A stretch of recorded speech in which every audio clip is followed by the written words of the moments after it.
Good evening, I'm Camelia and this is KiniNews. Anwar has defended the government's move to implement targeted diesel subsidies. He said the action must be taken even if it is an unpopular move. Prime Minister Anwar Ibrahim said the government's decision to implement targeted diesel subsidies is necessary to save the country. During a monthly assembly with the Prime Minister's department staff in Putrajaya today, Anwar said action must be taken even though it is recognized as an unpopular measure. He said all previous Prime Ministers had agreed on the targeted subsidy, but there was no political will to implement it because of the risks involved. However, to save the country, they have no choice. Anwar added that the public should also know that whatever the government does will be severely criticized with all sorts of slander and lies. Yesterday, the government announced that the diesel price at all retail stations in Peninsular Malaysia is set at 3 ringgit and 35 cents per litre, starting from 12:01 a.m. today. When announcing the matter, Finance Minister 2 Amir Hamzah Azizan said it is the market price without subsidy based on the average for May 2024, according to the automatic pricing mechanism formula. He said the diesel price floats and targeted subsidies could provide savings of 4 billion ringgit annually and strengthen the country's financial position in the long term. Amir said the move is to ensure that diesel subsidies benefit only those eligible and to stop leakages which have resulted in a loss for the people in the country. Meanwhile, an MCA leader has urged Anwar to suspend the decision. Wee Jeck Seng said if the government still wants to implement it, then the subsidy should be removed gradually instead. MCA Vice President Wee Jeck Seng has called on the government to suspend its decision to float diesel prices. This is to allow more time to address any shortcomings in the move. In a statement, Wee said he had received complaints today from first-time applications for the targeted diesel subsidy scheme. According to him, this included some companies being told they had already been registered for it, which raised concerns of potential data misuse. With insufficient registration, a significant gap between subsidies and floating prices and the potential for data misuse, Wee said he feared many people who deserve aid will be overlooked. Wee said the government yesterday announced that starting today, the domestic diesel price will be floated, rising from 2 ringgit 15 cents per litre to 3 ringgit and 35 cents per litre, a 55% increase. He said the difference caused by the sudden floating of diesel prices is high and could have a disastrous impact on the market. If the government insists on the decision, Wee suggested that the former look into gradual subsidy removal for diesel instead. He said this will allow domestic diesel prices to rise slowly so that the public and businesses have enough time to adjust and prepare. Meanwhile, UMNO Youth Chief Dr. Muhammad Akmal Saleh said the sudden removal of the diesel subsidy would affect the economy and rakyat. In a statement today, he said the government should consider the possibility that many eligible for the targeted diesel subsidy could have missed their registration.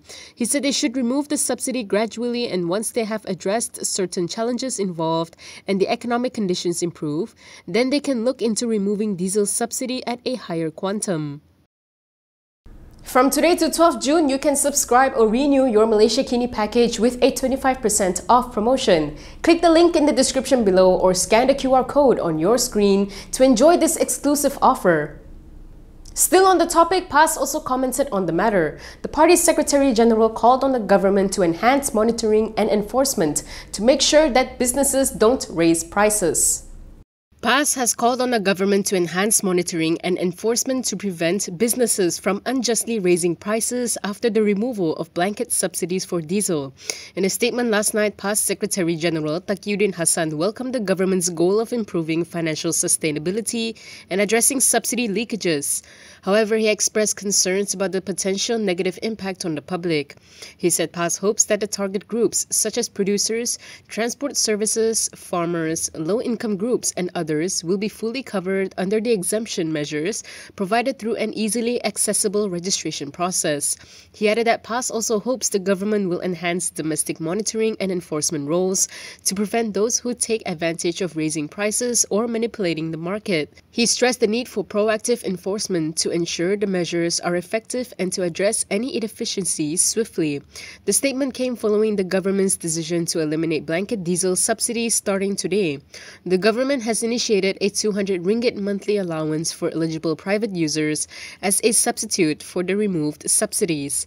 Specific subsidy initiatives have also been introduced for the agriculture, fishing, logistics, and public transportation sectors.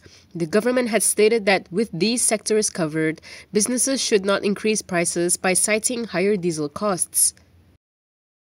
A PN leader wants the Education Ministry to bar controversial preacher Firdaus Wong from public schools.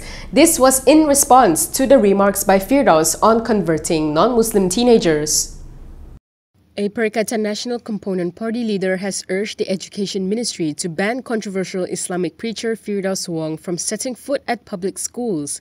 He claimed that the latter poses a danger to non-Muslim students.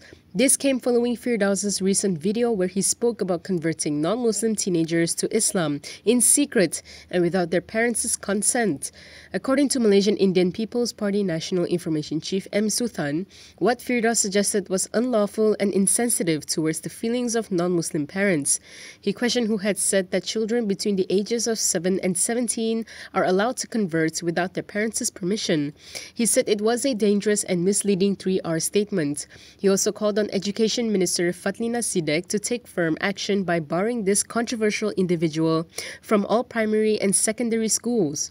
Last week, Firdaus uploaded on TikTok a video where he advised another preacher on how to handle requests from teenagers to embrace Islam. To this, Firdaus said the teenagers should be welcome to Islam, but their conversion must not be registered nor announced. He also shared some advice on how teenagers can practice Islam discreetly. A Bersatu lawmaker has questioned if the speaker will follow the law or party in the anti-hopping case involving 6 of their MPs. Tasik Gelugo MP Wan Saiful Wanjan has questioned whether Dewan Rakyat Speaker Johari Abdul will follow the law in his decision over Bersatu's move to oust 6 rebel MPs. In a post on Facebook yesterday, he said as it stands, Johari has no choice but to declare the 6 seats vacant as the MPs had lost their Bersatu membership. He said the loss of one's membership is an internal party matter and not within the purview of the Speaker. Wan Saiful added that once the party has a stance on the matter, then the Speaker's action must be based on what the federal constitution requires after someone's membership is terminated. He said this is an important test of the concept of separation of powers in Parliament. He stated that the nation and the world will judge whether the Speaker acts to uphold the dignity of the Dewan Rakyat and the supremacy of the constitution or whether he acts in a partisan matter. 6 Bersatu MPs had previously declared support for Anwar as Prime Minister. In response to the rebels, Bersatu in turn enacted new rules whereby those who went against the party would forfeit their membership. The 6 had reportedly declined to affirm their loyalty to the party when prompted to do so after the new rule was enacted, which led to their loss of membership. Johari is a former PKR lawmaker. He quit the party when he was made Dewan Rakyat Speaker in December 2022. The court is set to hear the AGC's decision on the KK Mart founder and his wife's representation on July 15th. This is in relation to the socks controversy. The Shah Alam Sessions Court has set July 15 for mention to update on whether the Attorney General's chambers would allow a representation by KK Mart founder Chai Ki Khan and his wife Law Siu Moy over the socks with Allah word controversy. During the mention of the case today, the prosecution informed Judge Muhammad Anas Mahadzir that they had received the duo's representation issued on May 17th. The AGC had also received representation by Xinjiang Chang Sendirian Berhad, the Batu Pahat-based firm alleged to have supplied the socks to KK Mart. The prosecution team also sought another mentioned date to allow them to consider the representations. On March 26, Chai and Law, as directors of KK Mart, claimed trial on the charge of intentional hurting of the religious feelings of others linked to the sale of the socks on a display as allegedly seen by a customer. The charge was framed under Section 298 of the Penal Code, which specifies imprisonment up to a year or a fine or both. That is all from me today. For more stories, you can go to Kinitv.com. You can also follow us on Instagram, Twitter, YouTube, and Facebook for the latest news updates. I'm Camelia. Thanks for watching.